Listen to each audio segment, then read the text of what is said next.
Welcome to Kids Point. বন্ধুরা, আজ আমরা একটি শিক্ষণীয় গল্প শুনব। গল্পের নাম ডাক্তারের পরামর্শ। চারপাশে সবুজে শ্যামলে ভরা ও পাখির কলকাকলিতে মুখর ছবির মতো সুন্দর একটি গ্রাম। গ্রামের পাশ দিয়ে বয়ে চলেছে নদী। সুন্দর এই গ্রামে বাস করতেন একজন গরিব কৃষক, তার নাম মফিজ মিয়া। মফিজ মিয়া সারাদিন খুব কঠোর পরিশ্রম করতেন। ভোরের আলো ফুটলেই তিনি মাঠে চলে যেতেন। তারপর সারা দিন জমিতে কাজ করা, সারা দিন খেটে খাওয়া ও সন্ধ্যায় বাড়ি ফিরে আসতেন। ফসলের দেখাশোনা ছাড়াও তার গরু ছাগল ছিল, সেগুলোকে মাঠে ঘাস খাওয়ার জন্য নিয়ে যেতে হতো। গরু ছাগল সামলানো, জমির কাজ এসব নিয়েই তার জীবন কাটত। সারা দিন পরিশ্রম করে তিনি কখনো নিজের শরীরের দিকে বিশেষ খেয়াল করতেন না, ফলে তার শরীর ধীরে ধীরে খারাপের দিকেই যাচ্ছিল। কয়েকদিন ধরে মফিজ মিয়া অদ্ভুতভাবে দুর্বল বোধ করছিলেন। মাঠে কাজ করার সময় হাঁপিয়ে উঠতেন, মাথা ঘুরত, কখনো হঠাৎ চোখে অন্ধকার নেমে আসত। তবুও তিনি কাজ করতে থাকতেন। তিনি বলতেন, কিছু হবে না, একটু বিশ্রাম নিলেই সব কিছু ঠিক হয়ে যাবে। আর এভাবেই তার দিন কেটে যাচ্ছিল। কিন্তু একদিন দুপুরে ধান খেতে কাজ করতে করতে হঠাৎ মফিজ মাটিতে লুটিয়ে পড়লেন। আশেপাশে জমিতে যারা কাজ করছিলেন তারা সবাই দৌড়ে এলো। সবাই ভয় পেয়ে গেল। তারা বাড়িতে খবর দিলে দ্রুত তার ছেলে রশিদ মাঠে গেল। রশিদ দেখল তার বাবার শরীর খুব দুর্বল হয়ে পড়েছে।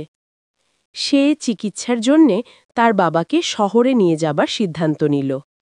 তারপর গাড়ি করে তাকে শহরের একটি হাসপাতালে নিয়ে গেল। হাসপাতালে ডাক্তার রহমান ডিউটিতে ছিলেন। তিনি খুব ভালো একজন ডাক্তার ছিলেন। রোগীর অবস্থা দেখে মমতাভরা কণ্ঠে বললেন, চিন্তা করবেন না, আমি দেখছি। প্রথমে তিনি ধীরে ধীরে সব কথা শুনলেন। তারপর পরীক্ষা নিরীক্ষা করলেন। রিপোর্ট দেখে তিনি বললেন, আপনার শরীরে রক্তের ঘাটতি হয়েছে। সারাদিন কষ্টের কাজ করেন, কিন্তু ঠিকমতো খাবার খান না।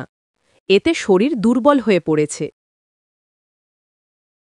মফিজ মিয়া একটু লজ্জা পেয়ে বললেন, ডাক্তার সাহেব, এতদিন শুধু কাজের কথাই ভেবেছি, শরীরের দিকে খেয়াল করিনি। আমার পরিবারকে ভালো রাখতে গিয়ে নিজের কথা ভুলে গেছি। ডাক্তার রহমান তাকে আশ্বস্ত করে বললেন, কাজ করা ভালো, কিন্তু নিজের শরীরকে অবহেলা করলে বড় বিপদ হবে।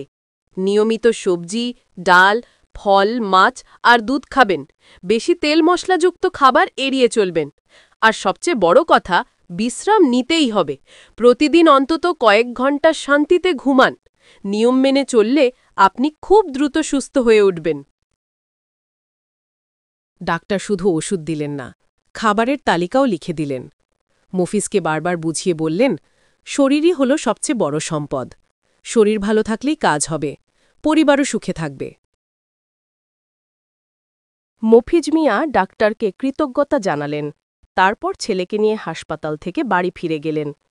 তিনি বাড়ি ফিরে ডাক্তার সাহেবের দেওয়া পরামর্শ মেনে চলতে শুরু করলেন। নিয়মিত খাবার খেলেন, কাজের ফাঁকে বিশ্রাম নিলেন আর অতিরিক্ত পরিশ্রম করা বন্ধ করলেন।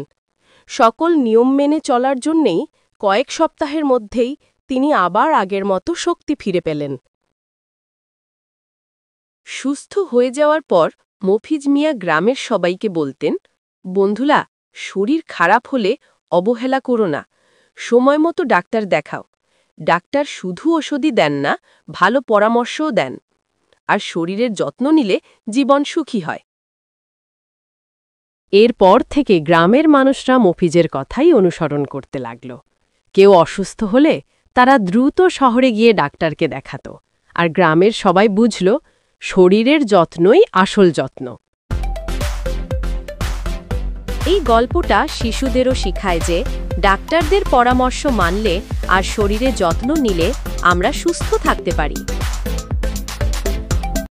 ভিডিওটি ভালো লাগলে লাইক, শেয়ার, কমেন্ট এবং সাবস্ক্রাইব করুন।